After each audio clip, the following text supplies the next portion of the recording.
नमस्कार, आदाब। आपके साथ मैं स्मिता शर्मा हूँ और आप देख रहे हैं मेरा YouTube station Smita Sharma journalist. सबसे पहले आपसे माफी मांग लेती हूँ क्योंकि आपको हो सकता है थोड़ी ज्यादा शोर सुनाई दे। आप मेरे फ्रेम को देखकर समझ ही गए होंगे कि मैं इस वक्त एक एयरपोर्ट पर मौजूद हूँ, लेकिन चूंकि सुबह का वो वक्त है जब हम और आप मुखातिब होते हैं तमाम अंतर्राष्ट्रीय बड़ी खबरों के सार और विश्लेषण को लेकर, तो इसलिए जरूरी है कि आपको आज के अपडेट्स भी मैं पहुंचाऊं। तो हम आज ईरान युद्ध में क्या कुछ अपडेट्स हुए हैं उस पर तो बात करेंगे ही, साथ ही साथ अमेरिका के लोगों को अब तेल की कीमतें जो हैं वो परेशान करने लगी हैं और डोनाल्ड ट्रंप की जो नाराजगी है वो एक्सॉन मोबिल पर निकलने लगी है, वो उनको अनाप शनाप कहने लगे हैं।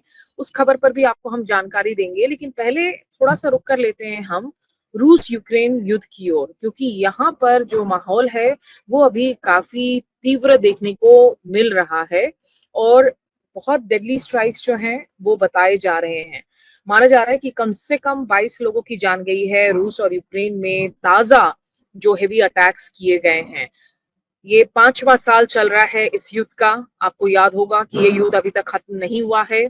एक तरफ जहां पर ईरान यूएस युद्ध जारी है, इजराइल हमास का युद्ध जारी है, वहीं रूस यूक्रेन का युद्ध भी जारी है। रूस ने यूक्रेन को इन्वेड किया था फरवरी 2022 में और पिछले 48 घंटे में कहा जा रहा है कि कम से कम 11 लोगों की जान रूस में गई है, 11 लोगों की जान यूक्रेन में गई है। दोनों ओर से जब अटैक्स हुए हैं, जो रूस के दक्षिण क्रास्नोडर रीजन के गवर्नर हैं कोंद्रातियेव, उन्होंने कहा है कि कम से कम 7 लोग जिसमें कि 3 बच्चे भी शामिल हैं उनकी जान गई और 40 लोग जख्मी हुए हैं जब यूक्रेन ने ड्रोन से हमला किया और ड्रोन की जो डेब्री है वो जाकर एक रिजॉर्ट विलेज में गिरी है।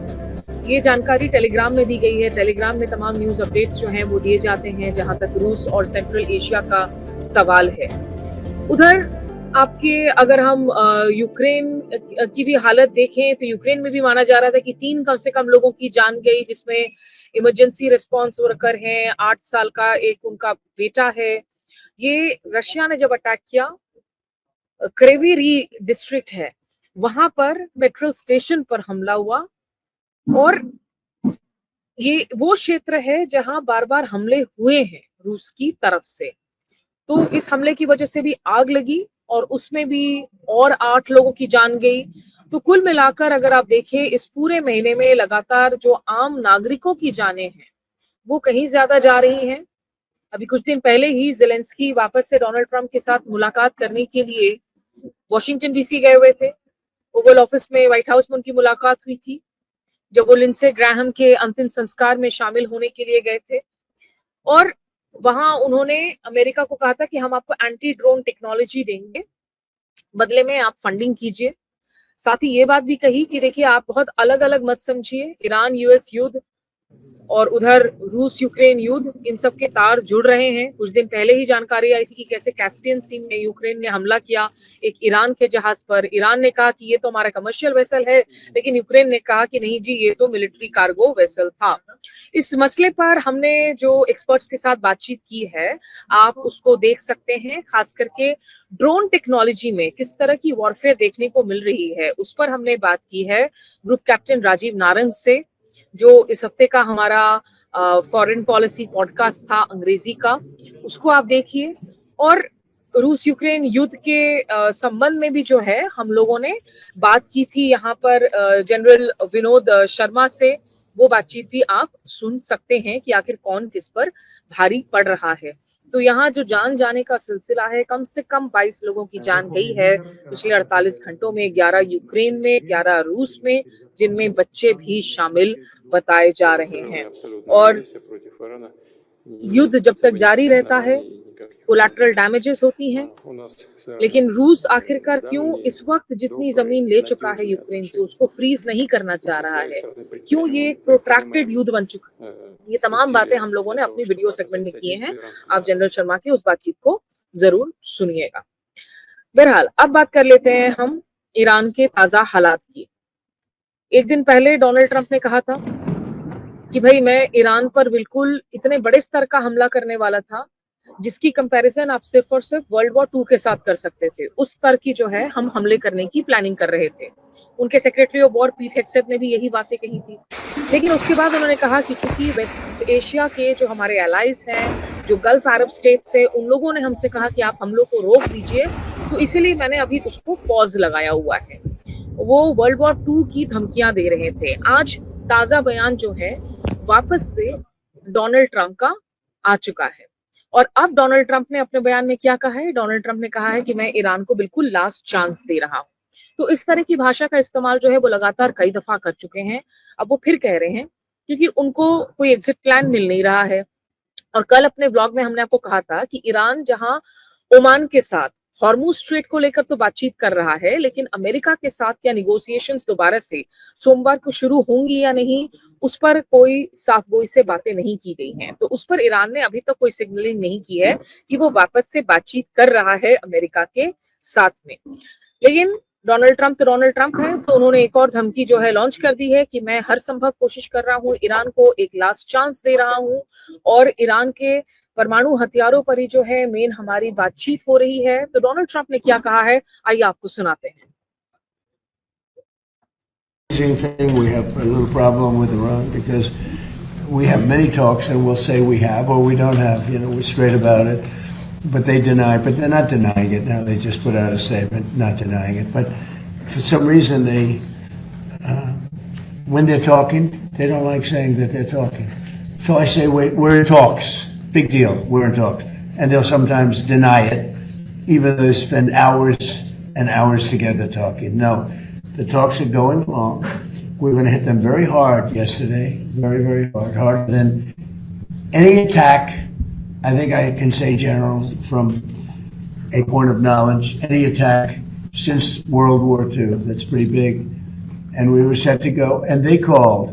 And in addition, Saudi Arabia called, and UAE called, Qatar called.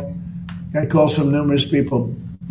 I don't want to use the word begging, but some were, in particular, Iran did not want to be hit. And they said, we want to talk. We want to talk about the strait, but more importantly, from my standpoint, we want to talk about the denuclearization of Iran, because it's what it's all about. This is why I'm.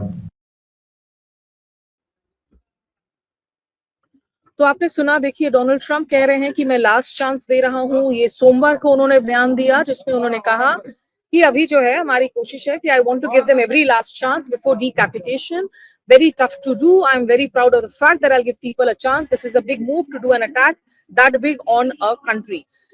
Trump की बातों को हमेशा जो है एक bucket of salt के साथ लेना चाहिए। वो इस तरह की धमकियां बार बार जो है देते रहते हैं, लेकिन यहाँ पर निश्चित रूप से देखिए हालात काफी टेंस और मुश्किल बने हुए हैं पूरी दुनिया के लिए। खाड़ी देश भी नहीं चाह रहे हैं कि ये यूएस की इस वक्त जो लगातार धमकियों का लेवल है वो ऐसा ही बरकरार रहे हैं। वो डोनाल्ड ट्रंप से कह रहे हैं कि आप जो है डीएस्केलेट कीजिए। खबर आई है कि एक कार्गो शिप पर हमला हुआ है एक प्रोजेक्टाइल के जरिए। किसने फायर किया है नहीं पता है। ये खबर आई सोमवार को ओमान में कि यूनाइटेड किंगडम जो मैरीटाइम ट्रेड ऑपरेशंस हैं उन्होंने बताया कि एक वेसल ब्रॉडकास्ट VHF रेडियो पर उन्होंने कहा कि they have been hit about 20 nautical miles north east of Al Khasa. और अथॉरिटीज अभी इन्वेस्टिगेट कर रही हैं कि ये प्रोजेक्टाइल जो है आखिरकार किस ओर से आया है।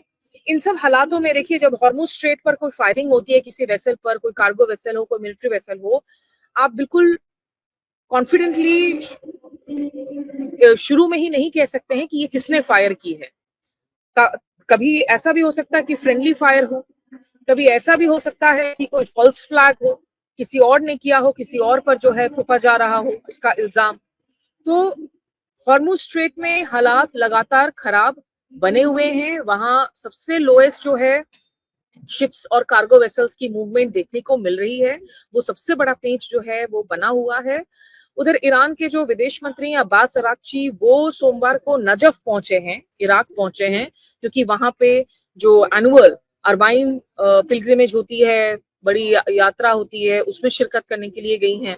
तो उधर ईरान के जो ट्रेड मिनिस्टर हैं मोहम्मद अताबाक वो पाकिस्तान गए हुए हैं ताकि वो फोर्स पाकिस्तान जो कि गारंटर था इस्लामाबाद MOU में 14 पॉइंट MOU जो फिलहाल जो है पूरी तरीके से डगमगा चुका है, डीरेल हो चुका है, उसमें बात की जा सके कि कैसे जो शिपिंग डिलेज हो रही हैं, जहाजों को लेकर जो मुश्किलात हो रहे हैं, आगे उसमें क्या रास्ता निकाला जा सकता है। और ईरान की कोशिश है कि वो अपने ज्यादा गुड्स को वो पाकिस्तान के पोर्ट्स के जरिए जो है निकाल सके, क्योंकि हॉर्मुज में उधर अमेरिका ने भी अपना नेवल ब्लॉकेड करके रखा हुआ है। और इन सब के बीच में तेल की कीमतों में लगातार उछाल जारी है। ऑयल प्राइसेस की कीमतों को हम देखें कि अगर एक दिन जो है जब डोनाल्ड ट्रंप बोलते हैं कि मैं पॉज कर रहा हूं हम लोग को, तो उसमें गिरावट आ जाती है। लेकिन उसके बाद जैसे ही जो है फिर टेंशन्स बढ़ रहे होते हैं, तो अगर हम ब्रेंट क्रूड की प्राइसेस को देख ले, उसकी कीमत लगभग जो है 62 सेंट्स बढ़ गई और $84.39 पर इस वक्त ब्रेंट क्रूड वो ट्रेड कर रहा है। अगर हम आज सुबह की बात करें, लगभग जो है 6-7% का एक स्लाइड हो चुका था इस हफ्ते तमाम जो हालात बन रहे हैं उसकी वजह से। लेकिन दिलचस्प है कि प्रेसिडेंट डोनाल्ड ट्रंप इस वक्त सोमवार को जो है उन्होंने एक्सॉन मोबिल और शेवरन, जो कि अमेरिका की बड़ी जो ऑयल कंपनीज हैं, उनको उन्होंने कहा कि you are making too much money. दरअसल अमेरिका के ग्राहकों को इस वक्त काफी पैसे चुकाने पड़ रहे हैं, गैस की प्रति गैलन की कीमतें बढ़ रही हैं, और जब गैस की कीमत बढ़ती है तो घरेलू जो भी उत्पादक सामान है, आप जो डोमेस्टिक सामान आप खरीदते हैं, वो सारी चीजें जो हैं आपकी वो कीमती होने लगती हैं। तो इसीलिए डोनाल्ड ट्रंप लगातार अभी कह रहे हैं एक्सॉन मोबिल और शेवरॉन को कि आप अपनी कीमतों को नीचे रखिए। उन्होंने कहा सोमवार को कि based on a shortage they are making too much money, I don't like it and I should be the last one to say because I am a big free enterprise guy. अब आप सोचिए ये irony, एक तरफ Donald Trump के पूरे परिवार पर आरोप लग रहा है कि वो फ्यूचर्स शॉर्टिंग कर रहे हैं, ऑयल शॉर्टिंग कर रहे हैं, कभी कहते हैं एस्केलेशन हो रहा है, और उसके बाद ठीक मार्केट खुलने के पहले जो है वो कह देते हैं मैं पॉज कर रहा हूं, तेल की कीमतों में गिरावट हो जाती है। दूसरी तरफ पॉट कॉलिंग केटल ब्लैक वाली स्थिति हो रही है, उल्टा चोर कोतवाल को डांटे, जहां वो इन कंपनियों को बोल रहे हैं कि तुम लोग बहुत ज्यादा मुनाफा कर रहे हो, थोड़े अपने मुनाफों को जो है कम करो। और अंत में आपको बता दें कि इस वक्त वेस्ट एशिया के जो भी हालात बने हुए हैं, वो निर्भर करता है कि पैलेस्टीन का फ्यूचर क्या होगा। ये वॉलेटिलिटी, ये फ्रैजाइल सिचुएशन तब तक बना रहेगा जब तक पैलेस्टीन का कोई समाधान ना निकले।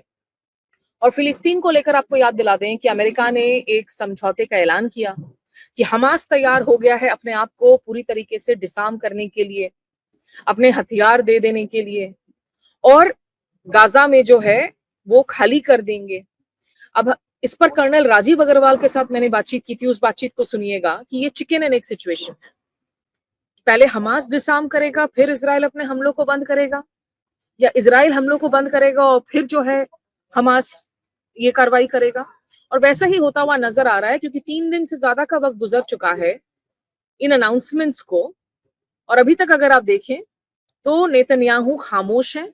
इस साल कुछ ही हफ्तों के बाद जो है चुनाव होने हैं इजराइल में, और over the weekend deadly air strikes unleash की गई हैं गाजा में, जिसमें कई और जाने गई हैं लोगों की। ऑलरेडी गाजा में एक नरसंहार हो रखा है, 73,000 से ज्यादा लोगों की जान जा चुकी है जब से इजराइल ने इन वापस से जो है इस लड़ाई की शुरुआत की। हमास ने 7 अक्टूबर 2023 को हमले किए थे, और फिर इजराइल ने जो जवाबी कार्रवाई शुरू की, 73,000 से ज्यादा फिलिस्तीनी मारे जा चुके हैं, जिसमें जर्नलिस्ट भी शामिल हैं, पीस कीपर्स शामिल हैं, मेडिकल पर्सनल शामिल हैं।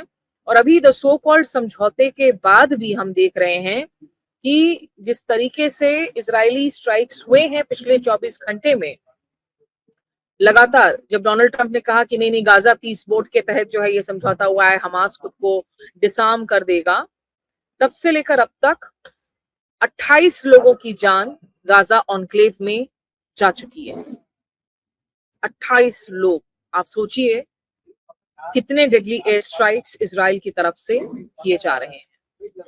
तो यही कुछ तमाम अपडेट्स थे इस वक्त जो आप लोगों के साथ शेयर करने थे। जाते जाते एक इंटरेस्टिंग रिपोर्ट है, CNN की है, ये इनकी एक्सक्लूसिव रिपोर्ट है, जिसमें उन्होंने कहा है कि अमेरिकी मिलिट्री अपने सेना से, अपने जवानों से पूछ रहा है कि आप हमको थोड़े रचनात्मक, क्रिएटिव और अनकन्वेंशनल आइडियाज दीजिए कि हम आखिर ईरान को कैसे पनिश करें, क्योंकि अमेरिकी जवानों की भी जान गई है जब से युद्ध की शुरुआत हुई।